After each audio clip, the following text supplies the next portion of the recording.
2007 BMW Z4 M Coupe with the premium package. We're powered by the S54 inline-6 naturally aspirated engine. That's the same engine as in the E46 M3, and it's a 3.2 liter, making 330 horsepower at 7,900 RPM and 262 pound-feet of torque at 4,900 RPM. Made it to a 6-speed ZF manual transmission. The car weighs in right around 3,230 pounds, strut front, multi-link rear, and the wheelbase is 98 inches, and for comparison, GR Supra is 97. We've got hydraulic power steering and brakes actually sourced from the E46 M3 CSL. That gives us larger floating rotors and performance calipers. We actually have 17x10 Arc8 wheels wrapped in 255 section with Toyo Proxes RR rubber. That's a square setup. In terms of other mods, we have Euro CSL headers, Stromung catback exhaust, KWV3 coilovers with 12K front and 14K rear swift springs, -3.5 degrees of camber in the front and -3 degrees of camber in the rear. We have a Stoptech big brake kit with endless front pads, Hawk DTC 60 rear pads, a custom front splitter, and an APR rear wing, which the owner Mark has chosen to remove when he takes it on street because he just doesn't want all of that attention with that big wang on the rear. And on the interior, we have a Recaro SPG bucket seat. Premium package isn't necessarily all that relevant for driving, just a lot of technology goodies.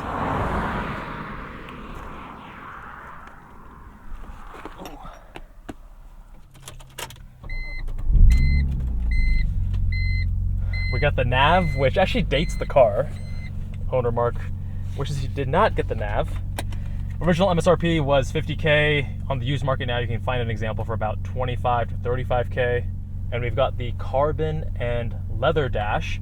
The other options were aluminum and wood. I think this looks pretty sharp and sporty. Seating position, we got a fixed Recaro. I can't slide it forward and back, so I'm a bit closer than I want, but nice and low. I love how Mark, and all of his cars, we've reviewed other cars of his on the channel before, linked below, but he likes these bucket seats nice and low. He does track this vehicle, so that's really nice. I can barely even see the hood in front of me, it's that low.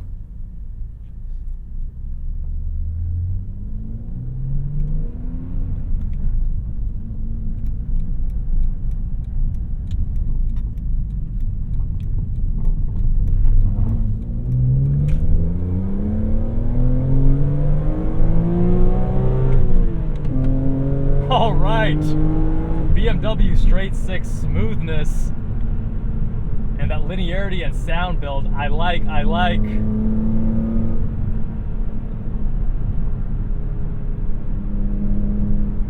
Really wide section with tires in the front, getting a little bit of tram lining and a good amount of camber, -3.5 degrees in the front as well. Very, very sharp front end.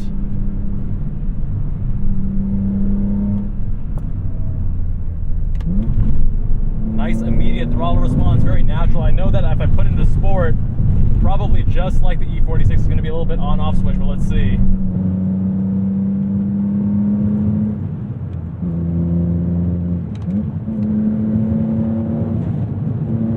Yeah, 2 binary, so we're going to keep that sport mode off.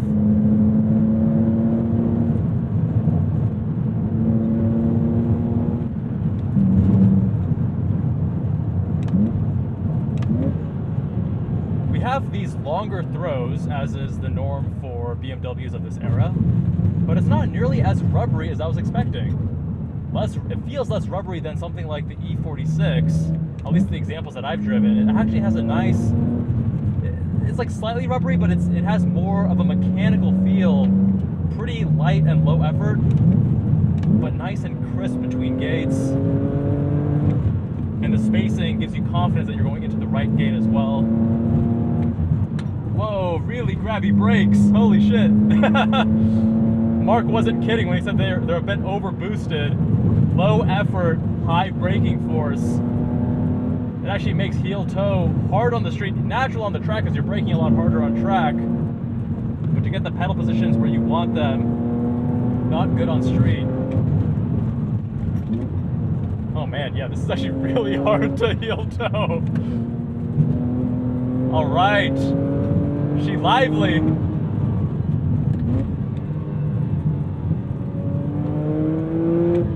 toe, really have to brake hard. Front end, actually really communicative. Hydraulic power steering.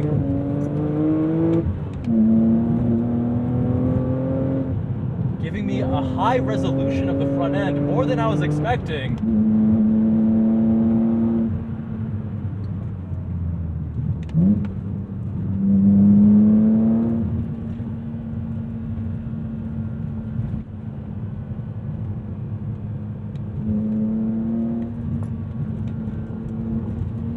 And you're super low and far back in the car, and it gives you this unique feel, actually somewhat reminiscent of a Supra, where you feel like you're behind where the car is rotating, which gives you a unique position to feel the car more in front of you. But I very much appreciate this low bucket seat because it makes you feel far more connected to the car.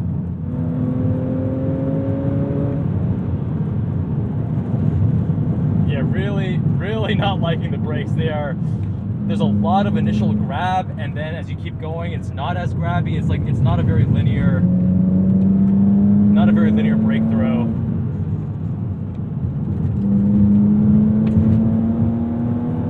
Oh wow, this car is planted in these corners. If you're not getting too silly with the rate transfer and throttle application, it's very firm and level. And then when you want, you can get it to wiggle and dance with you a little bit, getting the best of both worlds. And that's what you want in a car. You want a car that is willing to dance with you, and it does what you expect. There is a one-to-oneness with this car. Apart from the brakes, the other inputs are feeling really excellent. The transmission is better than other BMWs that I've experienced from this era. The steering has a quick enough ratio, but not overly fast like a lot of modern BMWs, and it's very communicative. And then the throttle application, when you have sport mode disabled, is very linear and natural as well. Nice chunky M steering wheel. We like that thickness to the rim. Let's give you guys a pull.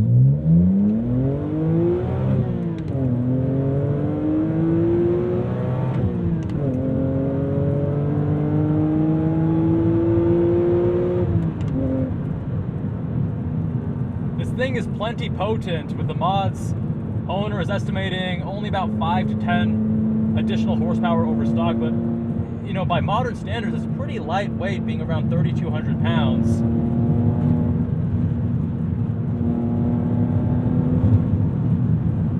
And Mark, the owner, is a really quick driver on track, and you can see his preferences by how he sets up his cars. They all tend to be very responsive and willing to change direction based on your brake input and throttle application. You're trying to steer the car with your pedals, not just the actual steering wheel. And since he is such an experienced and quick driver, he sets his cars up for that kind of behavior, and they feel excellent. Suspension is a little bit over damped. You're getting some bounciness.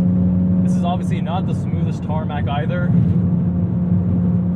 I wouldn't say it's punishing, but it's definitely firmer than what you would want if you're going to be streaming this car frequently. Would love to see how this thing handles on track though.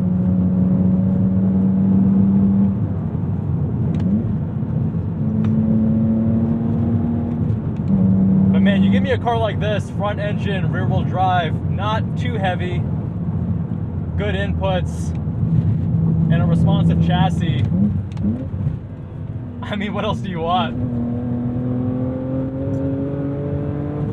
Getting a little bit upset over these mid-corner bumps.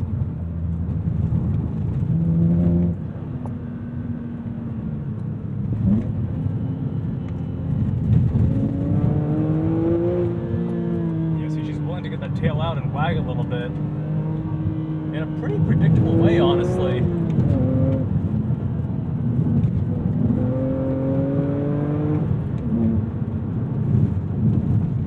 There is some reminiscence of Supra for me, like GR Supra, the Mark V, compared to this. You know, the position of the driver relative to the length of the car, I mean, the wheelbase is very similar, and even the driving characteristics where it does want to rotate on throttle, it's almost like this is a lighter, naturally aspirated version of the Supra in a way.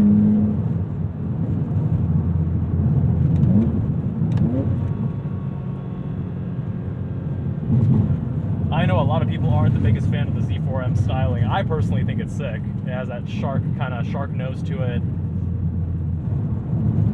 Now, if I were to nitpick this car, again, the biggest thing that stands out would be the brakes being over boosted, far too touchy, and not as linear as I would want. These guys are having fun. And the steering, I actually like the steering quite a bit, but right off center, it's a bit light, and then it starts loading a lot more. It's not quite as natural and as intuitive. I'm sure you adjust to that really quickly. But the steering weighting is not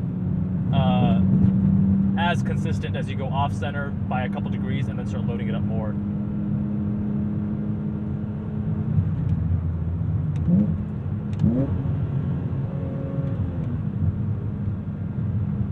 Suspension being a little bit over damped is also something that you can easily address. But in terms of driving experience at this price point, I am very impressed.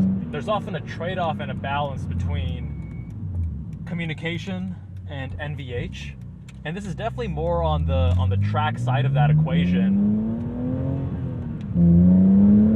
And if you wanted to make this truly both streetable and trackable, you would really only need to address the suspension, and then it would be like, it'd be a blast to drive both on street and on track. And I think it's already pretty close to that optimal point.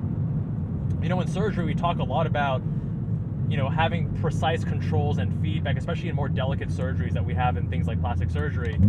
And when you have that delicacy to your various inputs, when you have that high degree of precision to your steering, to your brakes, etc., it gives you greater control, less fatigue, fewer issues when you're operating, and similarly when you're driving, you get exactly the output you want based on your inputs.